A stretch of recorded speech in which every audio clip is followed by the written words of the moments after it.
One of the buzzwords I find current in postmodern discourse is that of the game changer.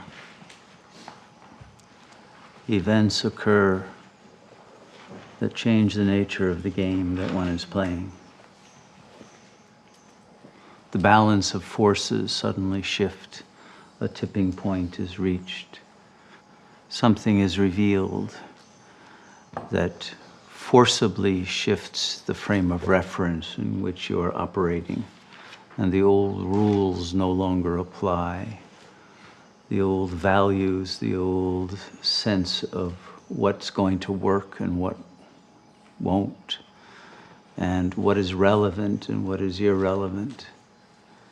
Suddenly a shift happens that is almost equivalent to feeling yourself in a parallel universe.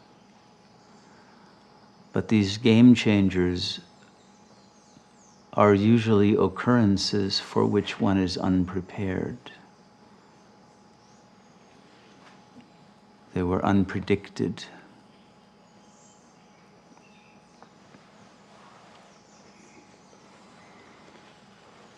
And we are living in a time where the game is changing very rapidly, to the point where it seems that the game is, can you figure out what the game is?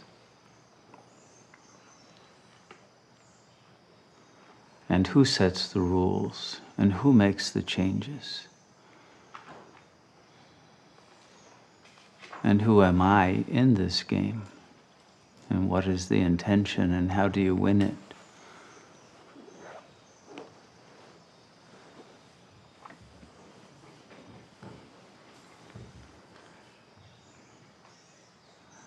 And then, in dealing with such a fluid situation, in which the situation is not clearly a situation, because it can change into something other than what had been conceived to be the situation at any moment.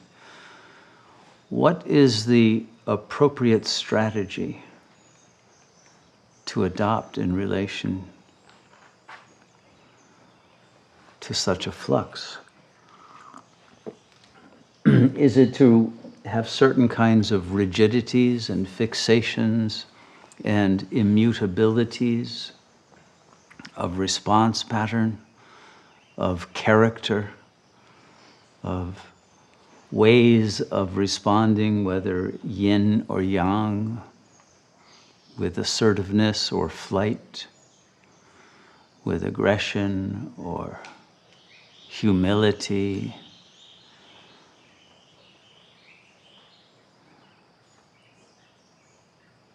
And can one be in the situation of a flux in which the world in which one seems to be inhabiting alters its nature without becoming paranoid and without losing one's sense of who one is and what is one's purpose?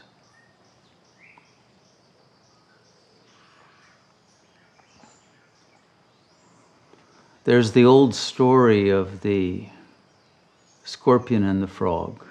Everyone knows that story. Scorpion wants to cross the river, can't swim, asks the frog, can I hop on your back and you'll take me across? Frog says, no way, I know you're going to sting me halfway through and it's all over. And Scorpion says, that's ridiculous. It's not logical. Why would I sting you halfway through? We'd both die. Frog says, that makes sense. Hop on. Halfway across the river, suddenly the frog feels a terrible pain. Oops. And he realizes he's been lethally stung. Looks up at the scorpion and says, why did you do that? Makes no sense. It's not logical. Scorpion says, you're right. It's not logical. But I'm a scorpion. I had no choice. It's who I am.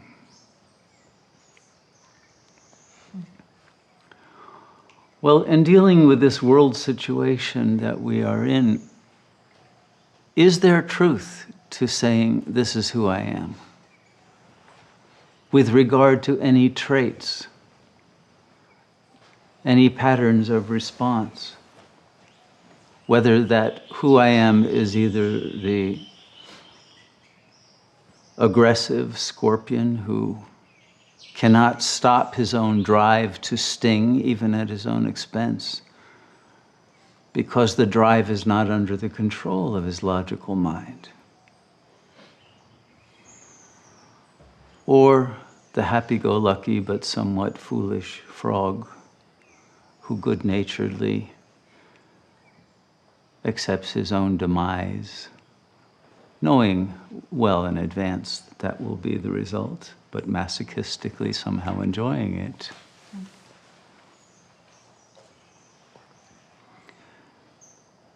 Can we live in such a way that we are not doomed to be either the scorpion or the frog?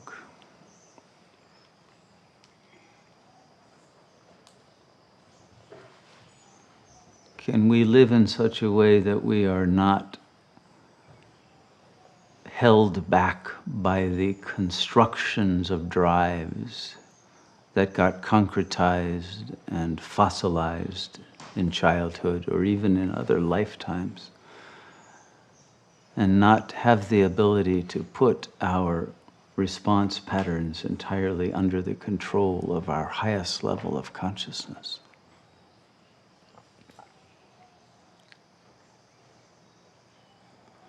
And what is it that brings us under that demonic governance of our lives by what Lacan would call the acephalic drives, those non-reflective but reflexive, automatic reactivities that are often, all too often, inappropriate in situations that do not fit the paradigm in which they were first created, but nonetheless continue outside of the control of our heart and our mind.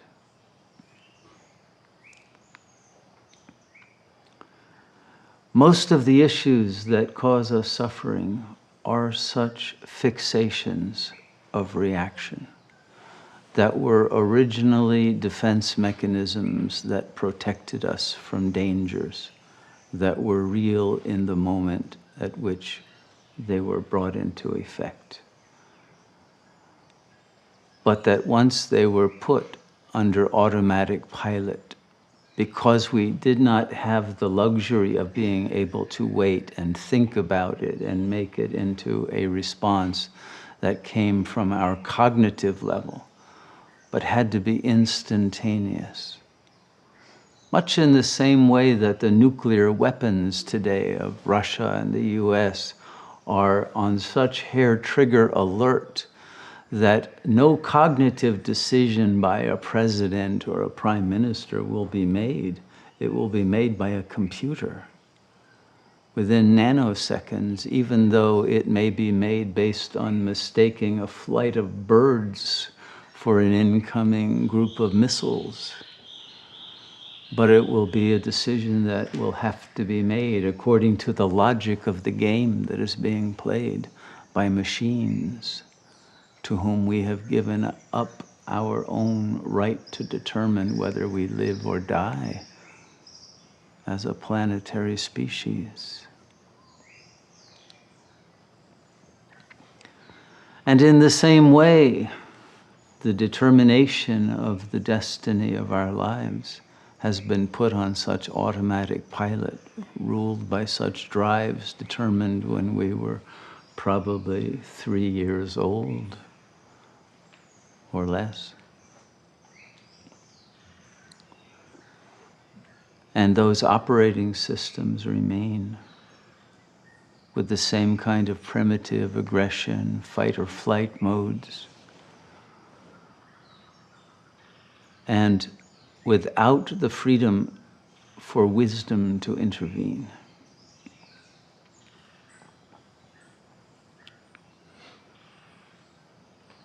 The process of yoga is the redesign of the operating system of the psyche to eliminate such acephalous drives, such reactive, aggressive, or other pathological forms of reactivity,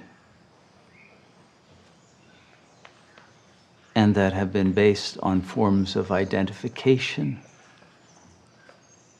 long obsolete, and philosophical understandings of the world based on far too little information.